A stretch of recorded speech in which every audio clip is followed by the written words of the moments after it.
to NefariousCast.com. We are back here for a second week of punishment, and it's all thanks to everybody tuning in, and we appreciate you. Didn't have a whole lot of feedback. Wasn't a whole lot of people who replied. I did have one of my friends reply. Thank you for that. Really helpful information. But again, I've got emails up there. Send some stuff in about the topics. We're trying to get this up and going. I don't know why I keep saying we. It's me. I had a minion at one time. Don't have them anymore, unfortunately. But let's talk about some stuff today. Since nobody really provided a topic, I thought we'd go into something that seems to be revisiting society and a lot of conversations. I know that where I work, these type of topics come up, and even with some of the way I have been feeling lately, we're going to talk about redistribution of wealth. That seems to be a topic of diversity here lately, among other things. But I think it kind of hit home to me here recently. I've always been the kid who liked Robin Hood. I think it's an awesome show. They've come out with about 100 different Robin Hood's comedies and everything. But the reason why I bring this up is because I think we all rallied behind someone robbing from the rich and to give to the poor. And I thought about that when I watched a new movie, which it was very interesting take on Robin Hood, with what was his name? I'll think of his name. But in any case, I think there's a lot of confusion about wealth. Am I in any way against it? No, absolutely not. I believe in capitalism. I believe that if you work hard, I don't care if you make millions of dollars, hundreds of millions of dollars. If you work hard enough, you deserve it. You should get paid for what you do. I think you have a lot of people spouting off that the rich make too much money and this and that. I want to put a take on that. I think that at least from where I'm coming from, it's not the money that bothers me. It's the way the money is made. And I don't know if a whole lot of people really sit back and when they have a beef with somebody who's getting paid arguably, more money than we'll ever see in our lifetime unless you hit the lottery. People get kind of mad about that, and they get a little begrudged about that. And I don't know why in some cases, because we all choose what we do for a living. We choose where we work. We've had choices as to making decisions that maybe would net us more money. Now, I do understand that some people do have a different upbringing and they have more opportunities because of that upbringing and the access to different venues of information and people. Okay, I'm not ignorant about that in the slightest little bit, but I think that the problem comes in if you're mad at the money somebody makes,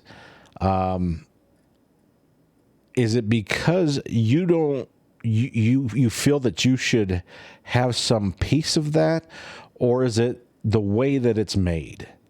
And when I say the way that it's made, and this is where I have my problem, somebody goes out, they have a great idea, they market it, they make hundreds of millions of dollars a year, if not more. They hire employees. Those employees work for an agreed amount.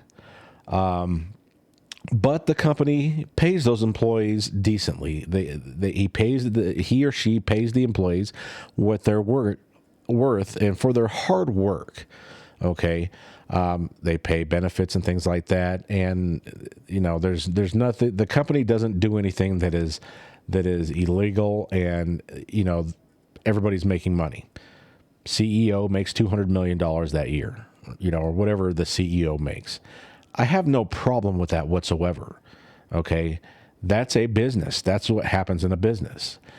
I think, in my personal opinion, that a business is there to make the person who thought of the business money, but B, as a secondary thing, take care of the employees that help run the business. Because without the employees, it's just somebody sitting around wondering how to get their idea off the ground and doing things on their own.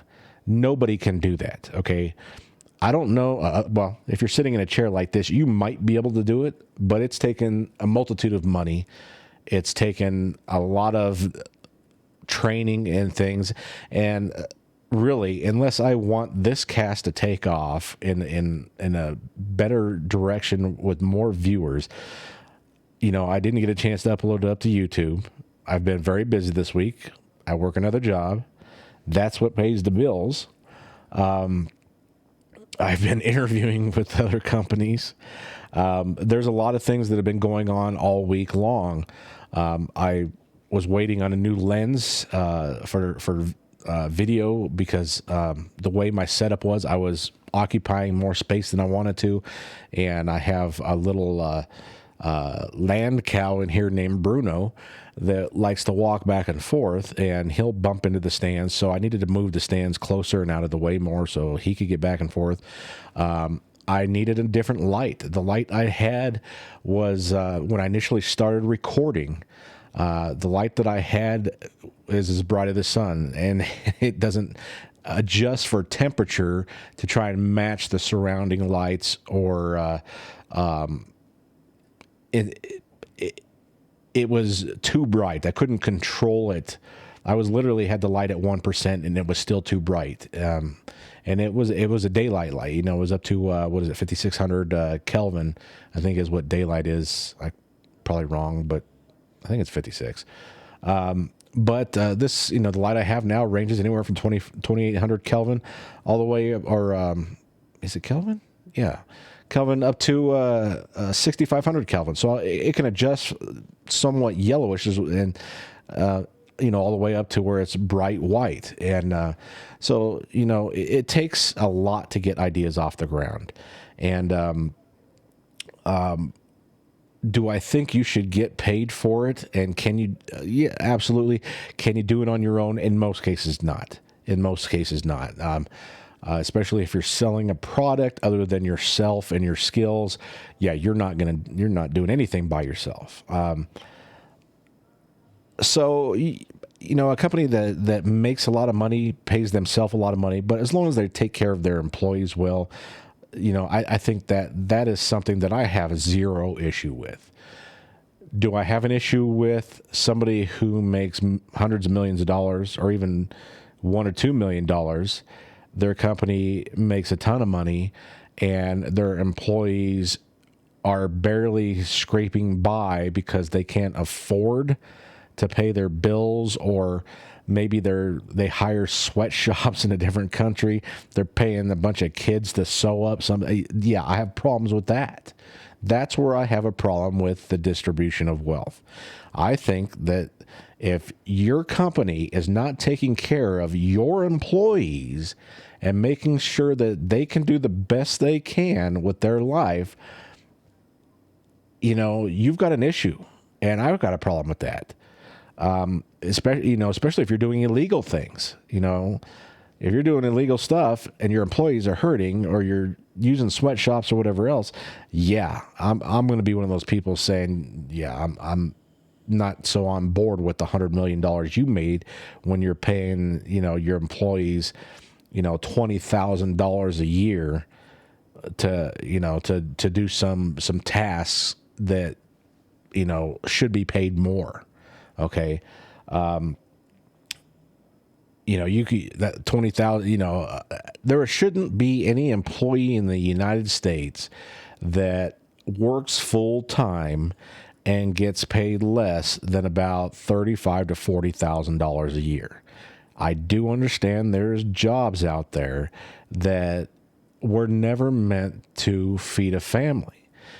In this day and age, with the economy we have, especially with the idiot that's in the office, okay, we got some issues to where somebody who is not skilled, and you've got people coming in from other countries. So you've got people that are coming up from a country that don't speak English or speak very little English or bad English. They may be unskilled. If they are skilled, translating that skill is going to be somewhat of a challenge here. And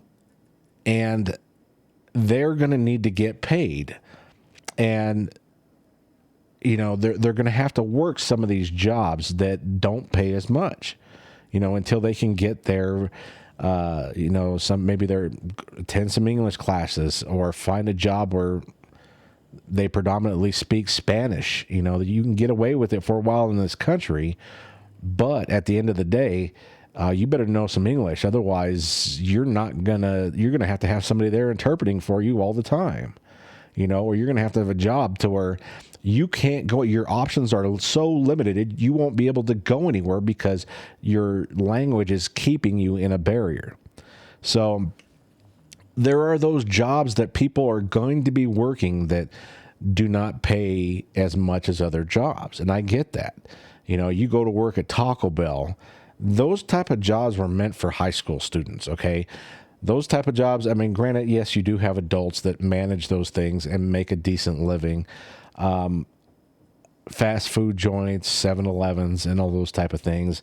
All those type of jobs pay a wage based upon what that job is meant for, okay? As far as you stand there pushing buttons, you run a mop, you stock some shelves, you make some tacos, you flip some burgers.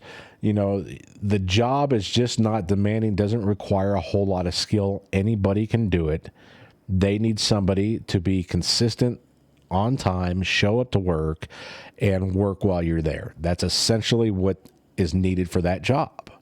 Okay, somebody in the construction industry, let's say, because that's what I do, you know, those things are good, but you add to those things, okay?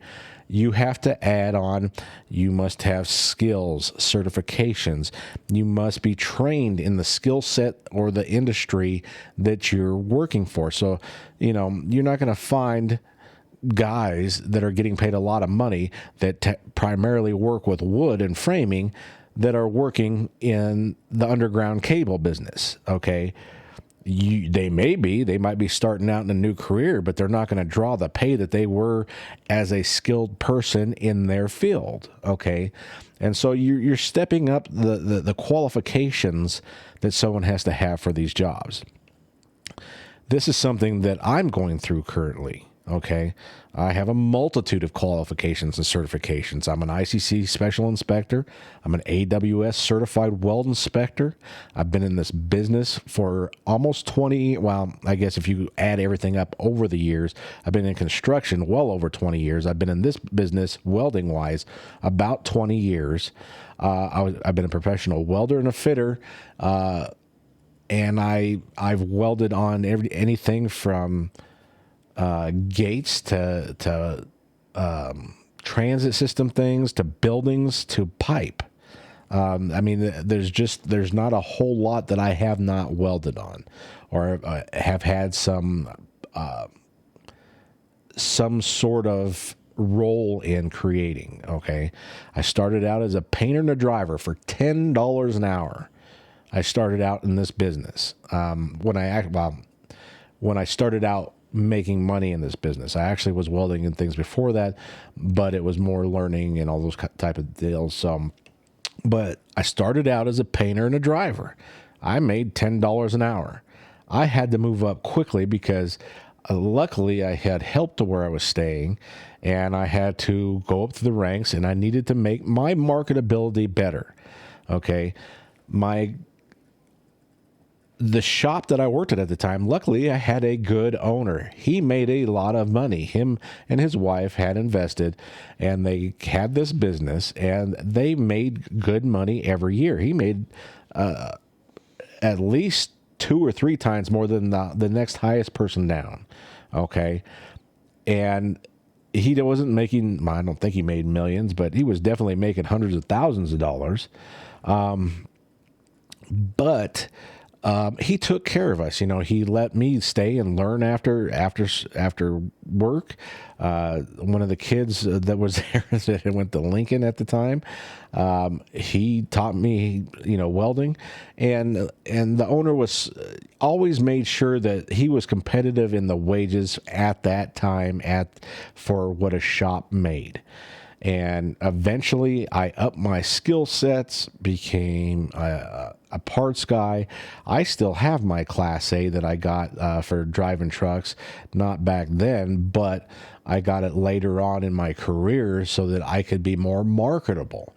So, you know, you acquire these things and these skills over, in my case, 20 years to where started out as a painter and a driver. I've been a fitter, professional fitter, welder, parts guy, acting foreman, lead man.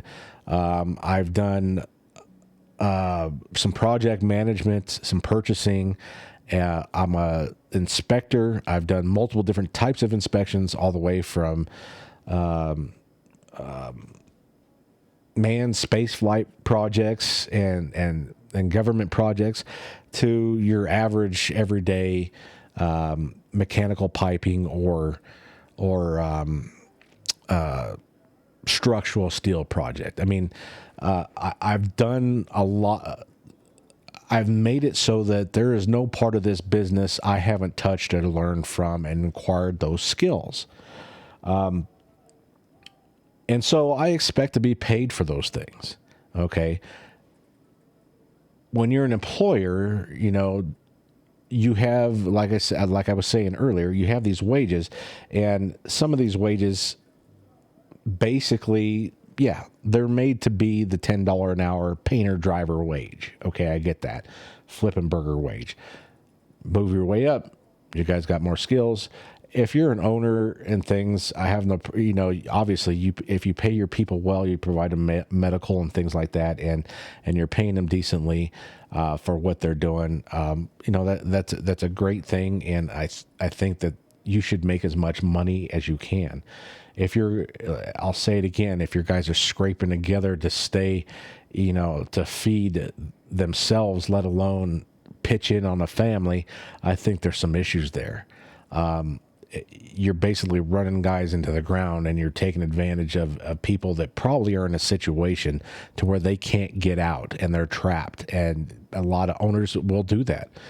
Ran across a shop in Wisconsin that I had to go out and figure out why the project, when the train went off the tracks there. Come to find out, the guy was renting to a lot of his people. They hated him were in the shop where they worked. He would take their rent right out of their first paycheck. He wouldn't split it up for them or anything, because he had owned some rental properties in town.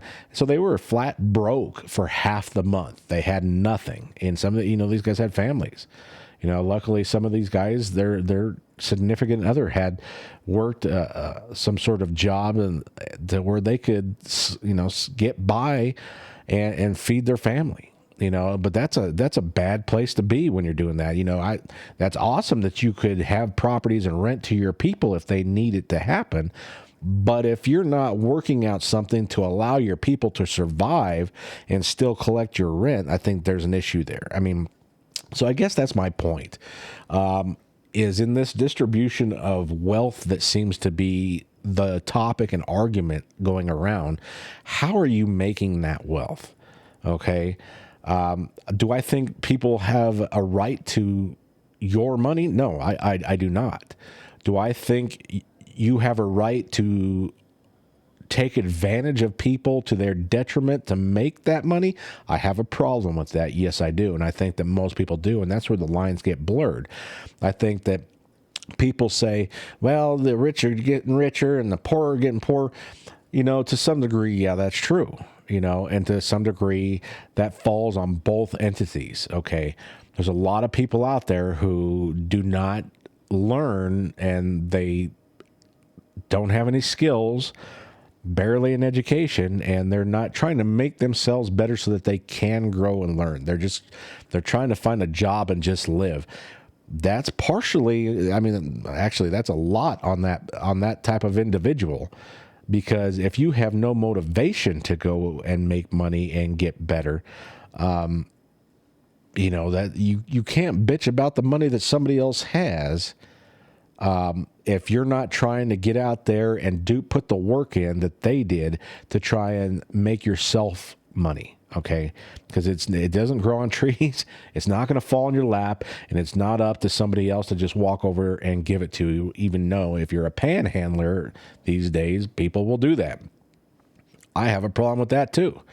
I do not give to people on the corners, especially if they are somebody that I'm looking at, some healthy person that could obviously go do some sort of job. In the construction industry, you got people that will hold a sign all day and make $15, $20 an hour. Okay.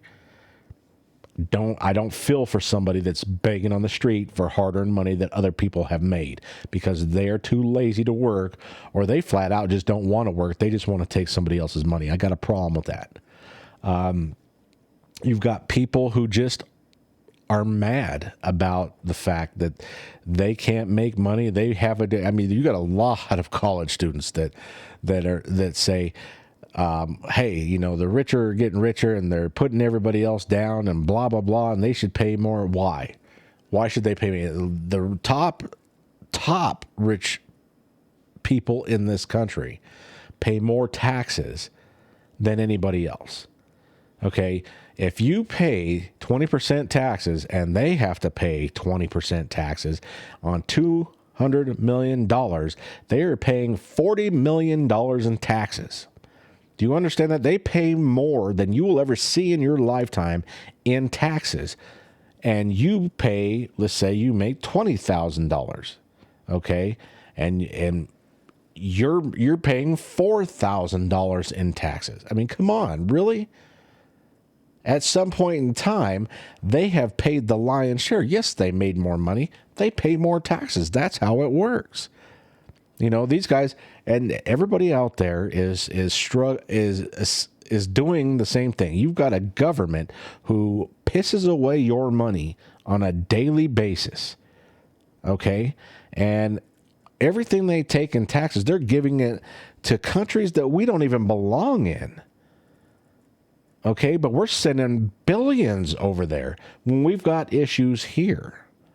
So if you want to bitch about the wealth and distribution of funds in this country, start with your government, start with the Congress, ask them why they're throwing money away and going after the wealthiest people in this country when they should be looking at their own budgets and what they're doing, because they are more wasteful about your money than any other rich industrial multi-millionaires, multi-billionaire person in the world.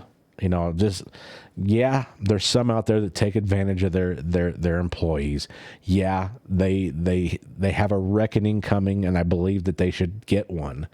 But on the whole, if your employer's taking care of you, if everybody's making money, if you've chosen to do a job and, if you don't like the pay, you can always go somewhere else, figure out what your skills are and go get paid more doing them, then what's with the distribution of wealth? What's the bitching about how much somebody makes? Stop that. Okay. That's my opinion. That's where I'm coming from. Maybe you have a different one. Well, there's an email at the bottom of the page. There's an email on the video at the very intro of it. Please send something in. Give me your feedback. Give me your opinion. Let me know what you're thinking on that. If you don't agree with me, great. Let me know why you don't agree with me. You know, let me know what your argument is, or maybe we need to move on to a different topic. But that being said, thanks for watching. I'll see you when I see you.